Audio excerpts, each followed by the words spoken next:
నా అక్క చెల్లెమ్మలు ఇవాళ పదవుల్లో ఉన్నారు అని గర్వంగా చెప్పగలుగుతా ఉన్నాను. మన ప్రభుత్వం అధికారంలోకి వచ్చిన తర్వాత ఈ 56 నెలల కాలంలో ఏకంగా 2,10,000 పైసలకు గవర్నమెంట్ ఉద్యోగాలు మీ బిడ్డ ప్రభుత్వం ఇస్తే ఈ 2,10,000 గవర్నమెంట్ ఉద్యోగాలలో ఏకంగా 80% నా ఎస్సీ, నా ఎస్టీ, నా బీసీ, నా మైనారిటీ, నా చెల్లెమ్మలు, నా తమ్ముళ్ళే ఈరోజు ఉద్యోగాల్లో ఉన్నారు అని చెప్పడానికి గర్వపడతా ఉన్నా. ఇలాంటి సామాజిక న్యాయం మనందరి ప్రభుత్వంలో కాకుండా మరెక్కడైనా చూశారా అని చెప్పి నేను అడుగుతా ఉన్నాను ఇదే వేదికపై నుంచి. ఈరోజు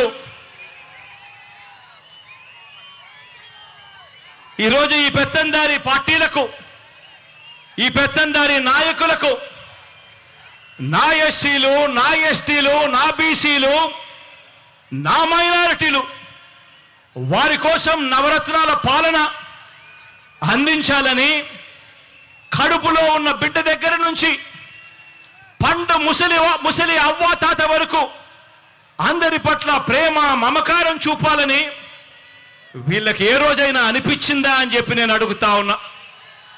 మీ బిడ్డ పాలనలో ఈ 56 నెలల కాలంలో 2,47,000 కోట్ల రూపాయలు నేరుగా మీ బిడ్డను బటన్ నొక్కుతున్నాడు.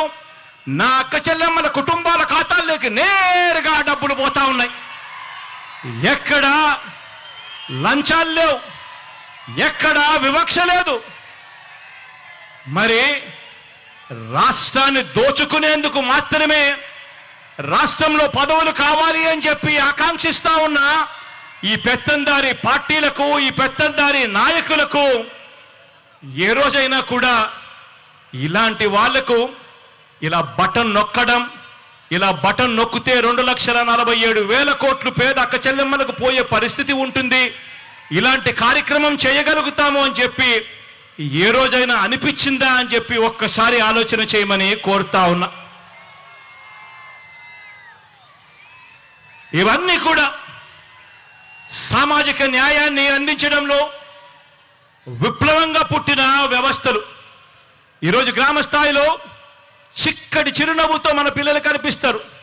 సచివాలయంలో మన గ్రామంలోనే ప్రతి 2,000 జనాభాకు ఒక సచివాలయం, ప్రతి 50 నుంచి 60 ఇళ్లకు ఒక వాలంటీర్, చిక్కటి చిరునవ్వుతో లంచాలు లేకుండా, వివక్ష లేకుండా ప్రతి అక్క చెల్లెమ్మను, ప్రతి పేదవాడిని, ప్రతి రైతన్నను చెయ్యి పట్టుకుని నడిపిస్తూ ఈరోజు గ్రామ స్వరాజ్యం అంటే ఇది, అంబేద్కర్ గారి కలలు కన్న రాజ్యం ఇది అని చెప్పి ఏకంగా ఆ పిల్లలు, ఆ చెల్లెమ్మలు, ఆ తమ్ముళ్ళు ఈరోజు గ్రామ స్వరాజ్యం అంటే ఇది అని చెప్పి దేశానికే చూపిస్తా ఉన్నారు.